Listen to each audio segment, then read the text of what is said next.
Water bodies పై అమెరికాలోని water filter group అనే specialist water quality control company ఒక స్టడీని conduct చేసింది. ఒక రీయూజబుల్ డ్రింకింగ్ బాటిల్ లో దాదాపుగా 2.8 కోట్ల కాలనీ ఫార్మింగ్ యూనిట్స్ సూక్ష్మజీవులు ఉండొచ్చని ఆ స్టడీ చెప్తుంది. కాలనీ ఫార్మింగ్ యూనిట్స్ అనేది ల్యాబ్ క్లైమేట్ లో సూక్ష్మజీవుల నెంబర్ ని క్యాలిక్యులేట్ చేయడానికి ఉపయోగించే ఫార్ములా. ఈ స్టడీలో మంచి వాటర్ బాటిల్ అపరిశుభ్రత స్థాయిని ఇతర మురికి వస్తువులతో కంపేర్ చేశారు. ఎగ్జాంపుల్ గా టాయిలెట్ సీట్ సర్ఫేస్ యావరేజ్ గా 515 కాలనీ ఫార్మింగ్ యూనిట్స్ ను కలిగి ఉందని వాళ్ళు కనిపెట్టారు. పెట్స్ కి ఫుడ్ పెట్టే డిష్ లో 14 లక్షల colony farming units, computer mouse 40 లక్షలు, కిచెన్ సింక్ 1.10 లక్షలు బాటిల్ తో పోలిస్తే తక్కువ బ్యాక్టీరియాని కలిగి ఉన్నాయి. చైనాలోని హెనాన్ యూనివర్సిటీ ఎక్స్పర్ట్స్ ఒక స్టడీ డాక్యుమెంట్ ని పబ్లిష్ చేశారు. మంచినీటి బాటిల్ లో హ్యూజ్ నెంబర్ లో బ్యాక్టీరియా సూక్ష్మజీవులు వేగంగా వృద్ధి చెందే అవకాశం ఉందని అందులో తెలిపారు. 1 మిల్లీమీటర్ వాటర్ డ్రాప్ లో యావరేజ్ గా 75,000 బ్యాక్టీరియా ఉంటుందని హెనాన్ యూనివర్సిటీ ప్రొఫెసర్స్ ఎస్టిమేట్ వేస్తున్నారు. ఈ సూక్ష్మజీవులు 24 గంటలు మిల్లీమీటర్ కు 20 లక్షల వరకు వృద్ధి చెందుతాయని చెప్పారు. సో వాటర్ బాటిల్ ని ఎప్పటికప్పుడు క్లీన్ చేసుకుని తాగడం మంచిదన్నమాట. ఇప్పుడు ప్రోటీన్ ఎక్కువగా తీసుకుంటే ఏమవుతుందో చెప్తాను. ముందుగా ప్రోటీన్ తీసుకోవడం వల్ల ఏం జరుగుతుందో చెప్తాను.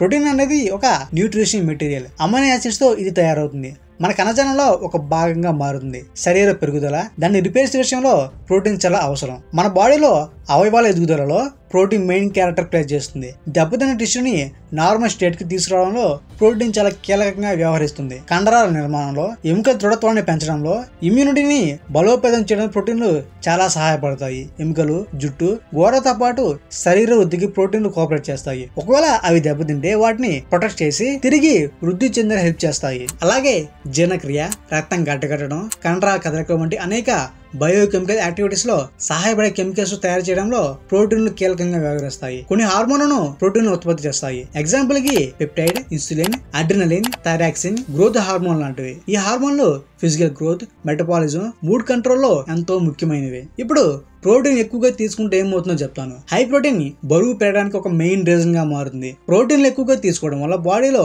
ఎక్కువ క్యాలరీలు పెరిగిపోతాయి. ఈ క్యాలరీలు కొవ్వుగా మారి బాడీ వెయిట్ ని పెంచుతాయి. ఓవర్ వెయిట్ అనేక ఆరోగ్య సమస్యలు తెచ్చిపోతుంది. ప్రోటీన్స్ ఎక్కువగా తీసుకోవడం వల్ల కిడ్నీలపై తీవ్ర ప్రభావం చూపుతుంది. ఎక్సెస్ ప్రోటీన్ ను కిడ్నీస్ ఈజీగా ఫిల్టర్ చేయలేవు. దాని రిజల్ట్ కిడ్నీలపై ప్రెషర్ ఎక్కువగా ఉంటుంది. ప్రోటీన్స్ ఎక్కువగా తీసుకోవడం వల్ల గుండె జబ్బులు వచ్చే ప్రమాదం ఉంది. కొన్నిసార్లు ప్రోటీన్ తో కూడిన సాచురేటెడ్ ఫ్యాట్ మన శరీరంలోకి ప్రవేశిస్తుంది.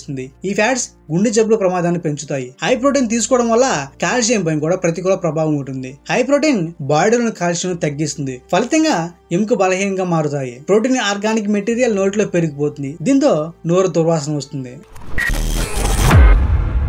ఇప్పుడు వెహికల్స్ కి వేసినట్లు షిప్ కి సడన్ బ్రేక్లు ఎలా వేస్తారో చెప్తా. నౌకలకు బ్రేక్లు ఎలా వేస్తారో తెలియాలంటే ముందుగా అది ఎలా కదులుతుందో తెలుసుకోవాలి. షిప్ లో చాలా టైప్స్ ఉంటాయి. వీటి స్ట్రక్చర్ ఎలా ఉన్నా అవి సముద్రంలో ట్రావెల్ చేయడానికి నౌకల వెనుక ఉన్న ప్రొపెల్లర్లే ఆధారం. ఈ ప్రొపెల్లర్ తిరుగుతున్నప్పుడు అవి ముందున్న వాటర్ వెనక నెడతాయి. న్యూటన్స్ లా ప్రకారం చర్యకు ప్రతి చర్యగా షిప్ ముందు కదులుతుంది. ఈ ప్రొపెల్లర్ తిప్పేందుకు హెవీ జనరేటర్స్ ఉపయోగిస్తారు. ప్రొపెల్లర్ తిరిగే వేగం మీద షిప్ ప్రయాణించే వేగం డిపెండ్ అయ్యి ఉంటుంది. షిప్ డైరెక్షన్ మార్చడానికి ప్రొపెల్లర్ వెనుక ఉండే రడ్డర్ ను వాడతారు.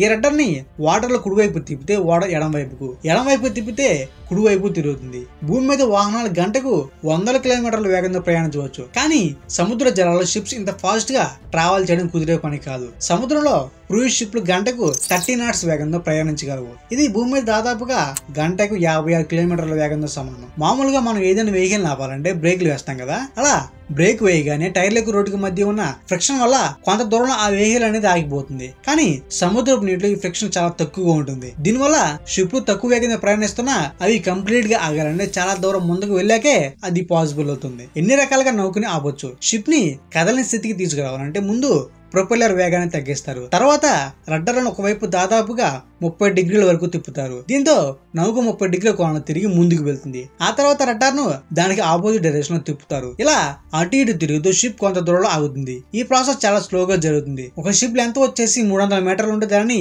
ఈ మెథడ్ లో ఆపేందుకు ట్రై చేస్తే కిలోమీటర్ దూరం ముందుకు వెళ్లి ఆగుతుంది. ఒకవేళ అంతకన్నా తక్కువ దూరంలో షిప్ ని ఆపాలంటే షిప్ రడ్డర్ను పూర్తిగా ఒకే వైపు తిప్పి ఉంచుతారు. దీంతో అది పూర్తిగా మలుపు తిరుగుతూ ఒక లార్జ్ సర్కిల్ లో ప్రయాణిస్తుంది. అలా అది ట్రావెల్ చేస్తున్న వేగం దాని క్వాంటిటీని బట్టి అది సర్కిల్ లో 1 లేదా 2 సార్లు తిరిగి చివరికి దాని వేగం తగ్గిపోతుంది. షిప్ వేగాన్ని ఒకసారిగా తగ్గించడం కుదరదు, క్రమంగా తగ్గించుకుని రావాల్సిందే. షిప్ ను ఎమర్జెన్సీగా ఆపాలంటే ఏం చేస్తారు? ముందుగా ప్రొపెల్లర్ తిరగడాన్ని కంప్లీట్ గా ఆపేస్తారు. ఆ తర్వాత దాన్ని రివర్స్ లో స్లోగా తిప్పడం మొదలుపెట్టి దాని వేగాన్ని పెంచుతారు. దీనివల్ల ప్రొపెల్లర్ షిప్ కింద నీటిని ఆపోజిట్ డైరెక్షన్ లో నెడుతుంది. Newton's third law of motion ప్రకారం నౌక వెనక్కి కదిలిన నీటి ప్రవాహం మారుతుంది. ఇలా షిప్ లో ఉన్న కైనెటిక్ ఎనర్జీని క్రమంగా తగ్గించుకుంటూ వచ్చి కంప్లీట్ గా ఆపేస్తారు. ఇక సముద్ర తీరంలో షిప్ ను ఎలా ఆపుతారు? షిప్ లను సముద్ర తీరాలు స్థిరంగా నిలిపేందుకు లంగర్ ను వాడతారు. అయితే సముద్రం మధ్యలో లోతు ఎక్కువగా ఉన్న చోట్ల లంగర్ వేయడం జరిగే పని కాదు. అందుకే తీరానికి దగ్గరగా వచ్చి లంగర్ వేస్తారు. ముందుగా షిప్ కింద నేల ఎంత లోతులో ఉందో సోనార్ నావిగేషన్ ద్వారా తెలుసుకుంటారు. యాంకర్ ను కిందకి దించడానికి ఎలక్ట్రిక్ అవసరం ఉండదు. వెయిట్ కారణంగా సముద్రం అడుగు భాగాన్ని చేరుకుంటుంది. నేలకి టచ్ అయిన తర్వాత అది నేలను గట్టిగా పట్టుకుని ఉంటాయి.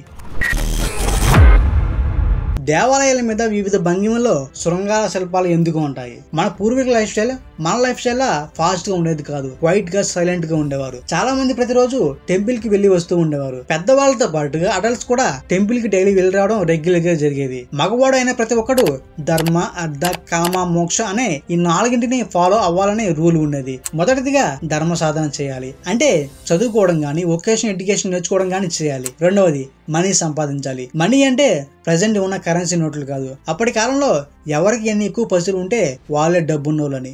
మూడవది మ్యారేజ్ చేసుకుని ఎక్కువ మంది పిల్లల్ని కనాలి. ఎక్కువ మంది సంతానంతో ప్రతిరోజు దేవాలయానికి వెళ్తే అంత గొప్ప అన్నమాట. నాలుగవది తేలుతూ దైవదానంలో పడి చివరిగా మోక్ష మార్గం అనుసరించి జీవితం ముగించాలి. శృంగారం అనేది పాపం కాదు, సృష్టికి మూలం. అంతేకాకుండా మన భార్యతో కలిసి ఉన్న దేవుడిని పూజిస్తూ ఉంటాం. మనం చదివే మంత్ర శ్లోకాల్లో కూడా శృంగారం ఉంటుంది. ధర్మం, సంపాదన ఎంత ముఖ్యమైనదో శృంగారం కూడా అంతే. పాస్ట్ లో ఎక్కువ సంతానం ఉన్న వారికి సొసైటీలో ఎక్కువ గౌరవం ఉండేది. వాళ్ళకి శత్రువులు కూడా భయపడేవాళ్ళు. అప్పట్లో వ్యవసాయమే అందరికీ ప్రధాన వృత్తి. ఎక్కువ గ్రెయిన్ పండించాలంటే ఎక్కువ పని చేయాలి, హార్డ్ వర్క్ చేయాలంటే ఎక్కువ మంది పిల్లల్ని కనాల్సి వచ్చేది. సో ఇందుకే గుడి గోపురాల మీద బూతు బొమ్మలు ఉంటాయి. కొందరికి రాత్రిపూట ఎక్కువ సార్లు మూత్రం వస్తుంది కదా, ఎందుకో ఇప్పుడు చెప్తాను. రాత్రిపూట సరిగా నిద్రపోని ఈ పరిస్థితిని అడల్ట్ నాక్టూరియా అని పిలుస్తారు. ఒక రాత్రిలో మూత్ర విసర్జన కోసం కనీసం 2 సార్లు నిద్ర లేచే అవసరం ఏర్పడడాన్ని అడల్ట్ నాక్టూరియాగా ఇంటర్నేషనల్ కాంటినెన్స్ సొసైటీ డిఫైన్ చేసింది. 70 సంవత్సరాలు పైబడిన ప్రతి 5లో 3 ఈ సమస్యతో బాధపడుతున్నట్లు అంచనా వేశారు. చిన్న వయసులో కూడా ఈ ప్రాబ్లం వచ్చే ఛాన్స్ ఉంది. మగవారు ఆడవారు అనే తేడా లేకుండా ఈ ప్రాబ్లం ఎవరికైనా రావచ్చు. నాక్టూరియాకు కారణాలు ఏంటంటే నాక్టూరియాకు 2 మెయిన్ రీజన్స్ ఉన్నాయి. ఒకటి బ్లాడర్ కెపాసిటీ తగ్గిపోవడం, 2 యూరిన్ ఎక్కువగా ప్రొడ్యూస్ అవడం. యూరిన్ ప్రొడక్షన్ ప్రక్రియను పాలియూరియా అని పిలుస్తారు. మొదటి దాని గురించి మాట్లాడుకుంటే బ్లాడర్ అనేది ఒక ఆర్గాన్. దీని కెపాసిటీ 300 నుంచి 600 మిల్లీమీటర్ల మధ్య ఉంటుంది. బ్లాడర్ కెపాసిటీ 2 రీజన్స్ వల్ల తగ్గిపోతుంది. ఫస్ట్ ది శరీర నిర్మాణపరమైన మార్పు. పురుషుల్లో మామూలుగా ప్రోస్టేట్ హైపర్ట్రోఫీ కారణంగా, మహిళలో ఒబేసిటీ, పెల్విక్ ప్రొలాప్స్ కారణంగా బ్లాడర్ కెపాసిటీ తగ్గిపోతుంది. Over active bladder syndrome, cystitis, infection వంటి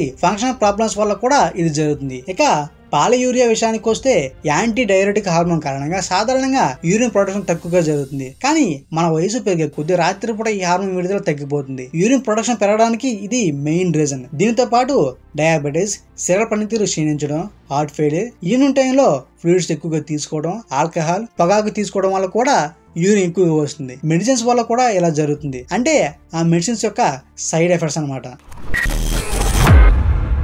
ఈ ఫ్యాక్ట్ లో లిక్విడ్ నైట్రోజన్ అంటే ఏంటి, దీన్ని తాగితే శరీరానికి ఏమవుతుందో చెప్తాను. సాధారణంగా లిక్విడ్ నైట్రోజన్ టెంపరేచర్ వచ్చేసి -190 డిగ్రీల సెల్సియస్ వరకు ఉంటుంది. చాలా లో టెంపరేచర్ లో ఉండడంతో ఫుడ్ ని ఫ్రీజ్ చేయడానికి అలాగే పాడవకుండా ఉండేందుకు దీన్ని ఎక్కువగా యూజ్ చేస్తారు. మన వాతావరణంలో 75% వరకు ఉండేది నైట్రోజనే. ఇది రంగు, వాసన లేని గ్యాస్. క్రయోజెనిక్ మెథడ్ లో -150 డిగ్రీల సెల్సియస్ వద్ద ఈ గ్యాస్ ను లిక్విడ్ ఫామ్ లోకి మారుస్తారు. లిక్విడ్ నైట్రోజన్ కు మండే స్వభావం ఉండదు. ఇతర గ్యాస్లతోనూ ఇది చర్యలు జరపదు. అందుకని దీన్ని విషపూరితం కానీ ఎయిర్ గా కన్సిడర్ చేస్తారు. అయితే నైట్రోజన్ లిక్విడ్ ఫామ్ లో ఉండేటప్పుడు చాలా జాగ్రత్తగా ఉండాలి. ఎందుకంటే -190 డిగ్రీల సెల్సియస్ అనేది చాలా తక్కువ ఉష్ణోగ్రత. కాబట్టి సరైన మాస్క్ లేకుండా దీని జోలికి వెళ్తే శరీరానికి కొంచెం తగిలినా బాడీలోని సెల్స్ ఫ్రీజ్ అయ్యి ఎలా అవుతుంది. నార్మల్ రూమ్ టెంపరేచర్ వద్ద లిక్విడ్ నైట్రోజన్ ఇట్టే ఎయిర్ లా మారి గాల్లోకి కలిసిపోతుంది. ఫుడ్ ఐటమ్స్ పై ఇది పొగ రూపంలో మనకు కనిపిస్తుంది. అయితే దీన్ని ఎక్కువగా పీల్చితే ఊపిరి తీసుకోవడం ఇబ్బందిగా ఉంటుంది. ఎందుకంటే చుట్టుపక్కల ఉండే ఆక్సిజన్ ను మనకు అందకుండా నైట్రోజన్ చేస్తుంది. అసలు లిక్విడ్ నైట్రోజన్ ఎందుకు ఉపయోగిస్తారు? ఫుడ్ ప్రాసెసింగ్ ఇండస్ట్రీస్ లో లిక్విడ్ నైట్రోజన్ కొన్ని సంవత్సరాల నుంచి ఉపయోగిస్తున్నారు. మాంసం, చేపలను ప్రాసెస్ చేసేందుకు దీన్ని ఎక్కువగా పెద్ద ఎత్తున చేపలు పట్టుకున్న తర్వాత లేదా మాంసాలు తోలు తీసిన తర్వాత లేదా ముక్కలు కోసిన తర్వాత వెంటనే ఫ్రీజ్ చేయడానికి లిక్విడ్ నైట్రోజన్ యూజ్ చేస్తారు. దీనివల్ల ఆహారంలో సూక్ష్మజీవులని ఫ్రీజ్ అవుతాయి. దీంతో ఇది పాడయ్యే అవకాశం చాలా తక్కువ. దీన్ని ఉపయోగించేటప్పుడు కూడా ప్రభుత్వం నిర్దేశించిన నిబంధనలు తప్పనిసరిగా పాటించాల్సి ఉంటుంది. ఇక్కడ మనం మెయిన్ గా గుర్తుపెట్టుకోవాల్సిన విషయం ఏంటంటే రూమ్ టెంపరేచర్ల వద్ద లిక్విడ్ నైట్రోజన్ పూర్తిగా ఆవిరయ్యే వరకు అలానే ఉంచాలి. ఆ తర్వాత హై టెంపరేచర్ వద్ద వండుకొని తినాలి. దీన్ని ఆహారంలో కలిపి డైరెక్ట్ గా ఎప్పుడు తీసుకోకూడదు. డెలివరీ టైంలో తల్లి పొట్టుతాడు, ప్లసెంటాలోని స్టెమ్ సెల్స్ ను సేవ్ చేయడంలోనూ లిక్విడ్ నైట్రోజన్ ఉపయోగిస్తారు. లిక్విడ్ నైట్రోజన్ ట్యాంక్ లో మినిమం టెంపరేచర్స్ వద్ద ఈ స్టెమ్ సెల్స్ ను స్టోర్ చేస్తారు. ఫ్యూచర్ లో పిల్లలకు వచ్చే అవకాశం ఉన్న కొన్ని రకాల వ్యాధుల ట్రీట్మెంట్ లో ఈ స్టెమ్ సెల్స్ ఉపయోగపడే అవకాశం ఉందని అమెరికా అకాడమీ ఆఫ్ పీడియాట్రిక్స్ చెప్తుంది. శరీరానికి ఏమవుతుంది? ఫుడ్ అలాగే డ్రింక్స్ పొగలు కక్కుతూ అందంగా కనిపించేలా చేసేందుకు లిక్విడ్ నైట్రోజన్ చాలా దేశాల్లో వాడుతూ ఉంటారు. బాడీలోకి